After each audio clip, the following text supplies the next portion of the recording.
Right now, somebody in your life thinks they've got you figured out, and that's exactly the problem, because the moment someone thinks they understand you completely, they stop paying attention, and that's when you lose control of every interaction you have with them. Let me tell you about something from a hostage negotiation training video I watched years ago that changed how I see every conversation since. A negotiator was talking to a guy who was completely unpredictable, shouting, threatening, and instead of matching his energy or trying to calm him with soft words, the negotiator did something weird. He just paused, long silence, almost uncomfortable, and the guy on the other end started filling that silence himself, explaining, justifying, basically negotiating against his own position without anyone pushing him. That's insight number one. Silence is not empty, it's pressure. Most people are so scared of dead air that they'll say anything to fill it, including information they didn't plan on giving you. Next time someone tries to pressure you or rush you into a decision, don't respond immediately. Just wait. 9 times out of 10, they crack before you do. Now here's where it gets more interesting, because outsmarting someone isn't about being smarter than them. It's about controlling what information they have access to and when. Old school hypnotists used something called the confusion technique, and it's simpler than it sounds. When you overload someone's brain with just enough unexpected information, their logical filters short-circuit for a few seconds, and in that gap, they become far more suggestible and less defensive. You've probably felt this without knowing it. Someone phrases a normal question in a strange way, and for a split second, you're just processing instead of reacting. That tiny gap is where real influence happens, not in loud arguments, but in these small moments where their guard drops because their brain is busy making sense of something slightly off pattern. And that brings me to something almost nobody talks about: reaction as currency. Every time you react instantly to what someone says, anger, excitement, hurt, you're handing them information about exactly which buttons work on you. People who seem impossible to read, almost untouchable in a room, aren't feeling less, they're just not leaking their reactions in real time. Poker players call this a tell, but it applies to every relationship you have. The friend who insults you and immediately knows it landed, because your face changed, now owns a tiny piece of leverage over you. Delay your reaction by even 2 or 3 seconds, and you take that leverage back, because now they genuinely don't know what's going on inside your head. And uncertainty about you is what actually creates respect, not explaining yourself,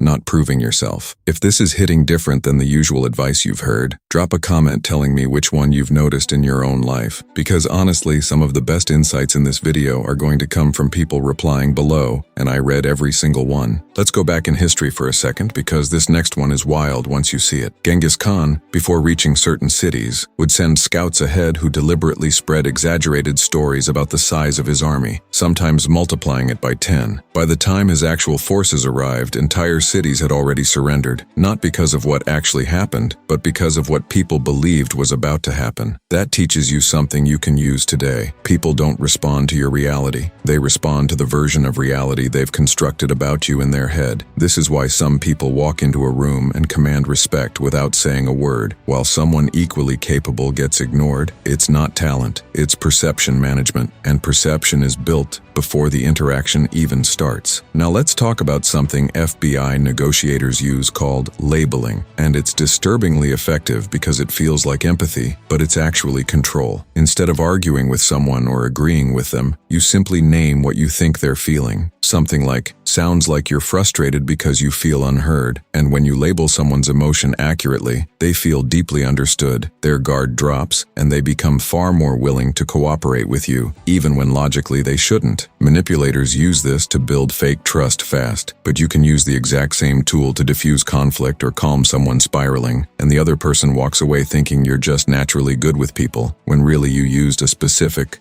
learnable pattern. Here's insight number 5, and it might be the most important, because it explains why confident people seem impossible to confuse, even when you throw curveballs at them. They've mastered strategic ambiguity. They don't explain every decision. They don't justify every silence. They let people fill in the blanks, and because humans hate uncertainty, other people usually fill those blanks with more respect and more assumed competence than the person actually has to prove. Meanwhile, the person who over-explains everything, who narrates their own intentions constantly, unknowingly, hands away all their power, because there's nothing left to wonder about them. Mystery isn't about being cold or distant. It's about giving people just enough to be curious and never quite enough to feel like they fully know you. Put these 5 together: controlled silence, calculated confusion, delayed reactions, emotional labeling, and strategic ambiguity. And you're not manipulating people in some cartoonish way. You're simply refusing to be the easiest person to read in the room, and that alone changes how people treat you, negotiate with you, and respect you without you ever raising your voice. Most people go their entire lives reacting instantly, explaining constantly, and being completely predictable, which means they're also completely controllable. But you now know 5 tools that shift that balance permanently. And once you start using even one of them this week, you will notice people responding to you differently almost immediately. The real question isn't whether these techniques work, because they do, and they've been used quietly by negotiators and strategists for centuries. The real question is whether you're going to keep being the person things happen to, or finally become the person controlling how the room reads you. Because starting today, that choice is entirely yours. And if you wait too long to make it, someone else in your life already will.